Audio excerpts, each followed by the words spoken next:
Eu sou senador pelo Rio de Janeiro. Tenho 3 filhos que moram no Rio de Janeiro. Tenho 2 crianças, uma de 7 e uma de 5 anos. Hoje eu me lembrei muito de Leonel Brizola. Tem horas que o homem público tem que ter coragem para falar a verdade.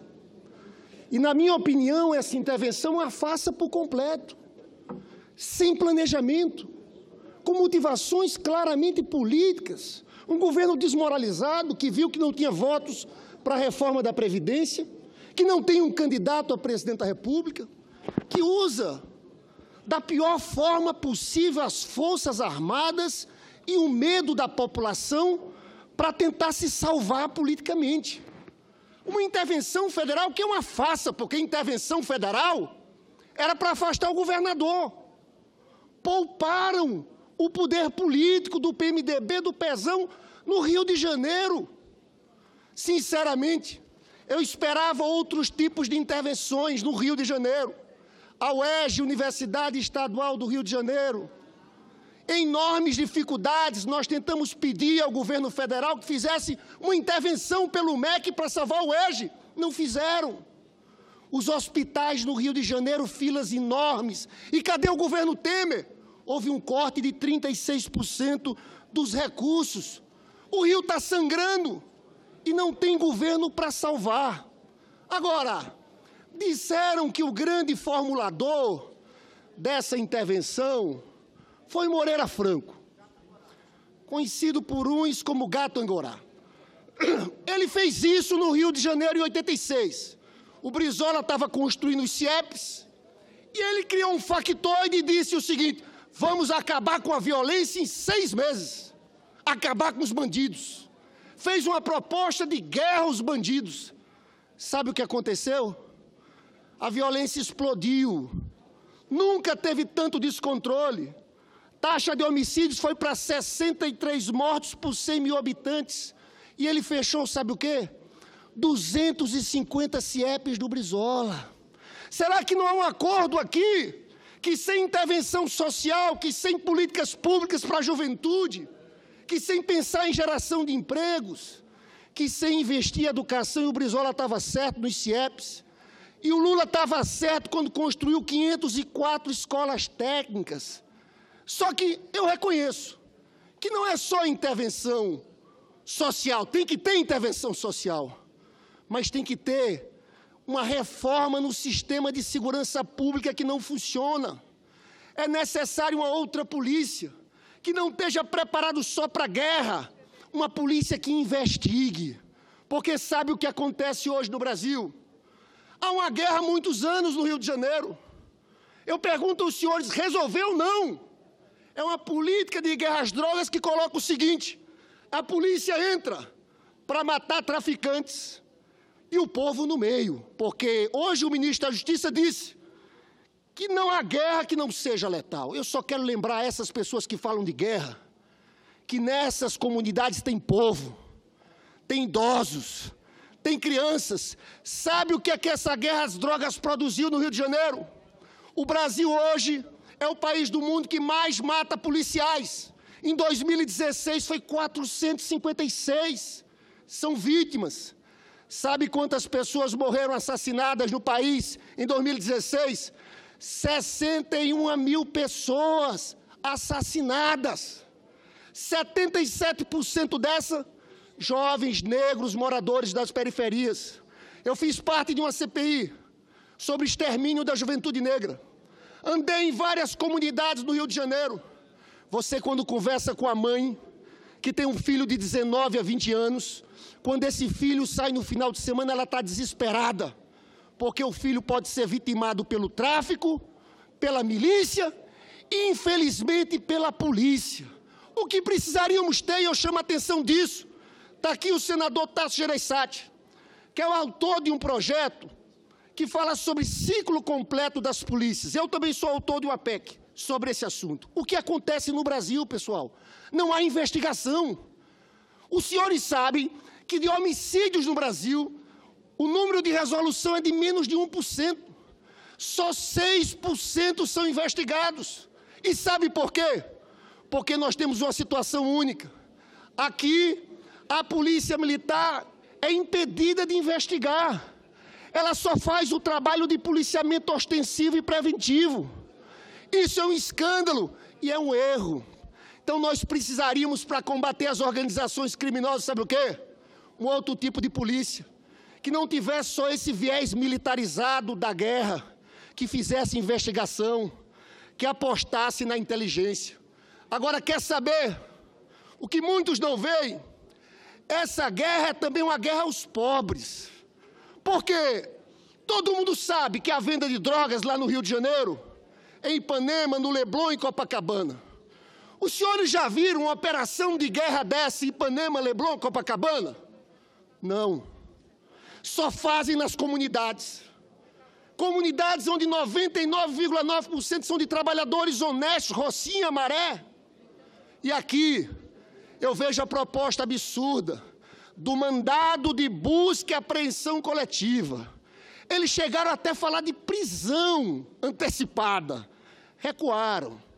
Senador Tasso Gereissati, já houve 3 mandados de busca e apreensão desse no Rio de Janeiro. Sabe o que significa isso? Pé na porta. Pode entrar na casa de qualquer cidadão morador de uma comunidade a qualquer hora. Os senhores já imaginaram isso acontecer em Ipanema? Um mandado de busca e apreensão coletiva? No Leblon? Não. É que nós estamos naturalizando uma situação aqui que é quase, me permitam falar, de escravidão. É cidadão de primeira classe e cidadão de segunda classe. É guerra aos pobres. Contra os pobres é tudo. Mandado de busca e apreensão coletiva. Contra os ricos e a classe média alta, não. Senador Renan, Joaquim Nabuco dizia que a escravidão permanecerá por muito tempo como uma ferida aberta na história do Brasil. Foram mais de 300 anos de escravidão. Fomos o último país da América a libertar os escravos. Os ex-escravos, depois da abolição da escravatura, foram para os morros e favelas do Rio de Janeiro, que eram considerados áreas perigosas. Passou todo esse tempo e parece que nada mudou. Gessé de Souza, em A Elite do Atraso, fazendo a ligação entre hoje e esse passado, diz o seguinte: o excluído, majoritariamente negro e mestiço, é estigmatizado como perigoso, inferior e perseguido, não mais pelo capitão do mato, mas sim pelas viaturas da polícia, com licença para matar pobre e negro. Eu encerro falando do Exército, porque o que mais me traz indignação é um governo desmoralizado como esse utilizar jovens de 18, 19 anos, que não foram preparados para aquela situação, e colocar em risco. Eles são treinados para outra coisa, não conhecem aquele terreno. Eu informo, e os senhores já viram aqui várias falas, mais do que um senador do PT, o general Vilas Boas, comandante do Exército, depois de 14 meses na favela da Maré, ele veio aqui no Senado. Sabe o que ele disse? Que aquela experiência foi desgastante, perigosa e inócua. Ele disse: nós saímos, voltou tudo a ser como estava. Falou mais, que caminhou nas vielas e viu homens armados na frente de crianças e senhoras e disse: que sociedade é essa? Parece uma sociedade doente. Senhores, sabe quantas intervenções, quantos chamados o Exército teve nos últimos 10 anos para estar no Rio de Janeiro? 14. Eu sinto que alguns estão aqui, têm um ceticismo no Rio. Os senhores acham que é essa euforia pela intervenção? Não.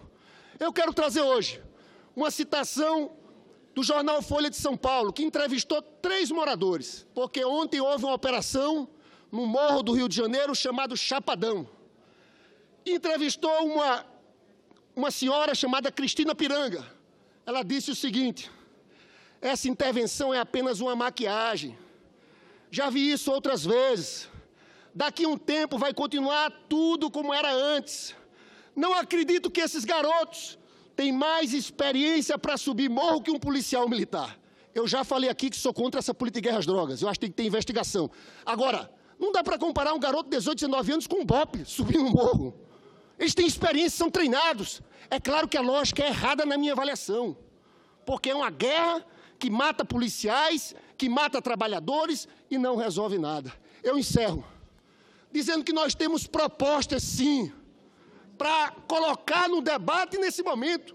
Primeiro, não dá para resolvermos o problema com essa política de ajuste fiscal, de austeridade fiscal. O governo federal tem que apresentar um projeto para dar dinheiro para os estados, para a segurança pública. Eu tenho aqui um projeto que fala de recursos do Sistema S, de 30%, que significa algo de 7 bilhões que podem ser destinados aos estados nesse momento. Queria dizer aos senhores também que essa política de austeridade fiscal, para concluir, senhor presidente, está cortando recursos que são transferidos aos estados de 2016 de 2,6 bi para 700 bilhões. Segundo, um plano em relação às fronteiras. É uma loucura completa tirarmos as Forças Armadas da sua atribuição natural, que é impedir a entrada de armas e drogas. O Rio de Janeiro não produz drogas nem armas, mas estamos tirando as Forças Armadas das fronteiras e estamos colocando ela como polícia interna. Eu queria dar um dado aos senhores. O CISFRON, Sistema de Monitoramento de Fronteiras, houve um corte do orçamento em 2016 de 276 milhões para 132 milhões em 2017. Estamos desmontando as proteções de fronteiras. Reforma do modelo de polícia. Reforma do... Senador, só para encerrar, presidente, eu garanto. Reforma do modelo de polícias. Eu já falei aqui. Uma polícia que não obedece a essa lógica militarizada. Uma polícia que investigue, que tenha ciclo completo. Mudar o marco da legislação de drogas nesse país. Drogas têm que ser encaradas como um problema de saúde pública. Temos que nos adequar à tendência internacional. Reformar o sistema penitenciário. 13% dos presos são presos por furtos. Nós vivemos aumentando pena aqui, o que é um equívoco. Nós estamos transformando quem entra nos presídios hoje, vira o exército das facções criminosas do PCC. Então, senhores, planos integrados de segurança pública. Nós temos um conjunto de projetos, presidente.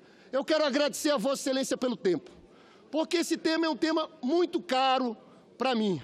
Eu só quero agradecer e dizer a todos que eu subo essa tribuna sabendo dos riscos políticos.